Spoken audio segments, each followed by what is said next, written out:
Hey guys, প্ৰথমে আপোনাক welcome কৰিছো জব এলাৰ্টছ কি ইউটিউব চেনেলত। তো মই আজি এই ভিডিঅ'ত আলোচনা কৰিম union public service commission short form UPSC. তাৰপৰ আপনাৰ ৰিকোয়াৰমেন্টেৰ কাৰণে নোটিফিকেশন আহিছে আৰু তাৰে কমপ্লিট ডিটেইলছ মই আপোনাক এই ভিডিঅ'ত প্ৰভাইড কৰিম। ভিডিঅ'টো চোৱাৰ পিছত যদি কোনো ধৰণৰ কোৱেশ্চন থাকে আপুনি এই ভিডিঅ' কমেন্ট সেকশনত কমেন্ট কৰি দিব। তাহক দেৰি নকৰি আজি ভিডিঅ'টো আৰম্ভ কৰো। এতিয়া চাওক ইউপিএসসি এসিস্ট্যান্ট কমান্ডেন্ট ৰিকোয়াৰমেন্ট 2025। তাতে আপোনাৰ টোটাল ভ্যাকেন্সি আছে 357 আৰু ফোৰ্স ওয়াইজ আপোনাৰ ভ্যাকেন্সি সমূহ ডিভাইড কৰি দি আছে। যেটা আপোনাৰ বৰ্ডাৰ সিকিউৰিটি ফোৰ্সৰ কাৰণে দিয়া আছে 24 পোষ্ট। নেক্সট আপোনাৰ আছে সেন্ট্ৰাল ৰিজাৰ্ভ পুলিচ ফোৰ্সৰ কাৰণে 204 পোষ্ট। নেক্সট আপোনাৰ পোষ্ট আছে চাওক সেন্ট্ৰাল ইন্ডাস্ট্ৰিয়েল সিকিউৰিটি ফোৰ্স, যত আপোনাৰ 92 পোষ্ট আছে। নেক্সট আপোনাৰ পোষ্ট আছে ইন্দো তিবেটান বৰ্ডাৰ পুলিচ, যত আপোনাৰ 4 পোষ্ট আছে। নেক্সট আপোনাৰ পোষ্ট আছে সশস্ত্ৰ সীমা বল, যত শৰ্ট ফৰ্মত এসএসবি বুলি কোৱা হয়, যত আপোনাৰ 33 পোষ্ট আছে। এতিয়া সব পোষ্ট খিনিত এপ্লাই কৰিবলৈ এপ্লাই কৰোতে আপুনি এলিজিবিলিটি ক্ৰাইটেৰিয়া খিনি ফলো কৰিব লাগিব। যত আপোনাৰ এডুকেশনাল কোৱালিফিকেশন খিনি প্ৰথমতে চাই লওক। যদি আপুনি বেচেলাৰ্স ডিগ্ৰী কমপ্লিট কৰিছে যিকোনো ৰিকগনাইজ ইউনিভাৰ্সিটিৰ পৰা যিকোনো ষ্ট্ৰীমৰ পৰা, তথাপি আপুনি এখিনি পোষ্টৰ কাৰণে এলিজিবল এন্ড আপুনি এপ্লাই কৰিব পাৰিব। নেক্সট আপুনি ফলো কৰিব লাগিব এজ লিমিট, যেটা আপুনি এজটো ক্যালকুলেশন কৰিব লাগিব আগষ্ট 1 2025 ৰ ডেট হিচাপত।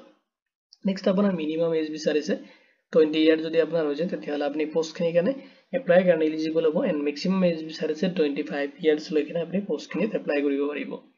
আৰু the candidate must be born between August 2000 ৰ পৰা লৈ কিনে যদি আপুনি আগষ্ট 1 2005 লৈ কিনে আপোনাৰ যদি ডেট অফ বাৰ্থ মানে আপুনি জন্মগ্ৰহণ কৰিছে তেতিয়াহলে আপুনি পোষ্ট খিনিৰ কাৰণে এপ্লাই কৰিব পাৰিব।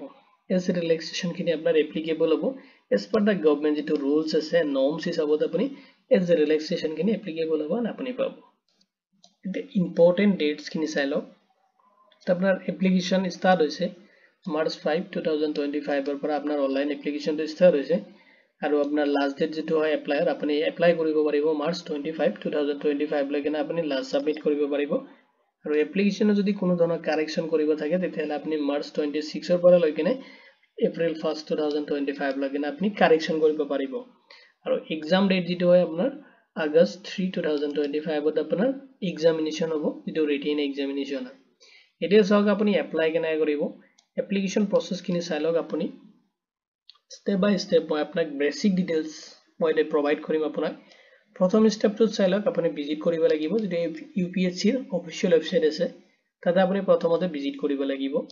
আৰু ভিজিট কৰি কিনে আপুনি সেকেন্ড স্টেপত ওয়ান টাইম ৰেজিষ্টাৰ যেটো আছে OTR তাতে আপুনি ক্লিক কৰিব। তাতে আপুনি তাতে ৰেজিষ্ট্ৰেচন কৰিব লাগিব প্ৰথম প্ৰসেস, যত আপোনাৰ বেসিক কিছুমান ডিটেইলছ আপুনি তাতে ফিল আপ কৰিব লাগিব। কৰি কিনে আপোনাৰ ৰেজিষ্ট্ৰেচন প্ৰসেস খিনি কমপ্লিট কৰিব।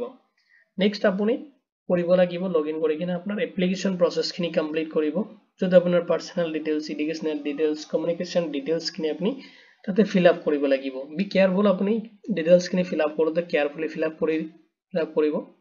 নেক্সট আপুনি আপলোড কৰিব লাগিব ৰিকোয়াৰমেন্ট যিখিনি ডকুমেন্টস লাগে, লগতে আপোনাৰ ৰিসেন্ট পাসপোৰ্ট সাইজ ফটো যেটো গাইডলাইন দিয়া থাকে ইউপিএসসি ৰ যেটো গাইডলাইন আছে আপুনি চাব তো কোনটো ফৰম্যাট কি ৰেজুলেশন কি ব্যাকগ্ৰাউন্ডত বিচাৰিছে হেতু গাইডলাইন হিচাপত আপুনি আপোনাৰ ৰিসেন্ট পাসপোৰ্ট সাইজ ফটোটো আপলোড কৰিব লাগিব। নেক্সট আপুনি আপোনাৰ সিগনেচাৰ এটা কৰি কিনে স্ক্যান কৰিব আৰু হেতু ফৰম্যাটত যেটো ফৰম্যাট দিয়া থাকিব হেতু ফৰম্যাট এন্ড গাইডলাইন হিচাপত আপুনি আপলোড কৰিব।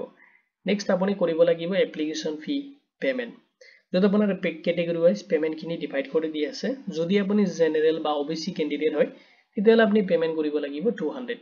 নেক্সট যদি আপুনি চাওক এসসি বা এসটি বা ফিমেল ক্যান্ডিডেট যদি হয় আপুনি তেতিয়াহলে আপুনি কোনো ধৰণৰ এপ্লিকেশন ফি পেমেন্ট কৰিব নালাগে।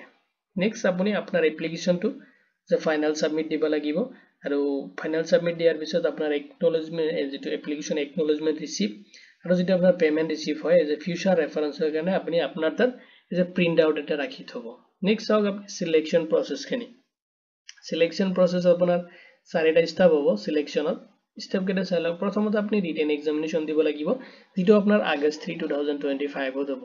আৰু ৰিটেন এক্সামিনেশনটো আপোনাৰ অবজেক্টিভস এন্ড ডেসক্ৰিপটিভ পেপাৰ হ'ব, আপুনি লিখিব লাগিব এন্ড OMR শিটও পাব আপুনি তাতে। নেক্সট আপোনাৰ ফিজিক্যাল এফিশিয়েন্সি টেষ্ট হ'ব।